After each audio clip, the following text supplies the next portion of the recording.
Aux portes de la mort, où sera votre refuge? Mon Dieu, l'amour de mes proches. Très bonne question. Je verrai quand je serai rendu. J'imagine que ce seraient mes proches qui m'entourent. Ma famille. Je ne sais pas. Mon refuge à l'âne, la mort.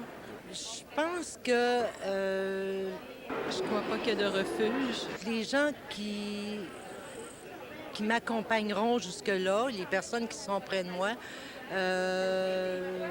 vont m'aider à traverser ce moment-là. Ben moi, je vais me fier que j'ai accepté le Seigneur comme sauveur dans mon cœur, puis que je sais que je vais aller au ciel, là, tout simplement.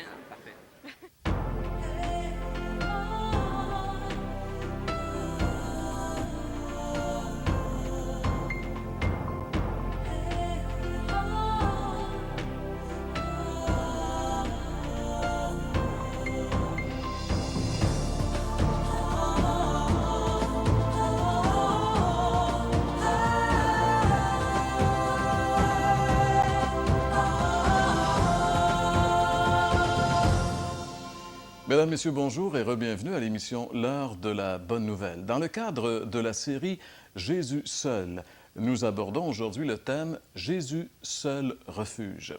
C'est François Fréchette qui va nous diriger dans le message qui s'intitule également Jésus le seul refuge. Jean-Pierre, toi, tu vas nous conduire à la chronique La Bible répond et tu vas répondre à la question, selon la Bible, y a-t-il un refuge pour l'homme pécheur?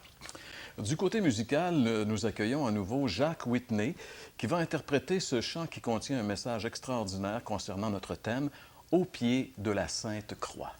Le témoignage cette semaine est un homme qui s'appelle François Marcoux, que je connais, et dont l'histoire est très intéressante parce qu'il a été converti au Christ simplement lorsque les gens dans une école ont présenté le message de l'Évangile.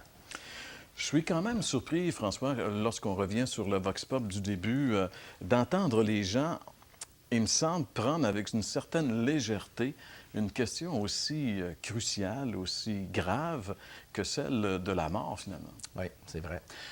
Même, j'ai été frappé qu'on envisage la mort juste en relation avec le temps ici. On a entendu des gens qui comptaient un peu sur leur famille pour les entourer. Et puis, bon, en soi, on est confortable avec ça.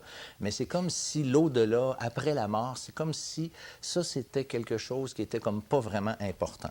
Fait que moi, je trouve ça vraiment spécial, Jean-Pierre. Un jour, ma grand-mère qui restait chez moi, qui quittait pour l'hôpital, et puis c'était la dernière fois qu'elle était à la maison. Et puis, comme ça, un prêtre qui est venu à la maison, et puis a voulu l'encourager. Puis je me rappelle, ça m'a blessé presque parce que ce prêtre-là, ma grand-mère était inquiète face à la mort, face à l'éternité, l'au-delà.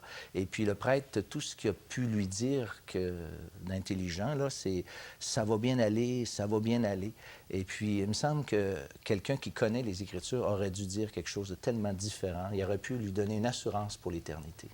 Oui, parce que justement, la Bible nous révèle qu'il est possible d'avoir un refuge face à cette éventualité qui nous concerne tous, la mort. Vous voulez connaître ce refuge? Eh bien, demeurez avec nous, car c'est l'heure de la bonne nouvelle.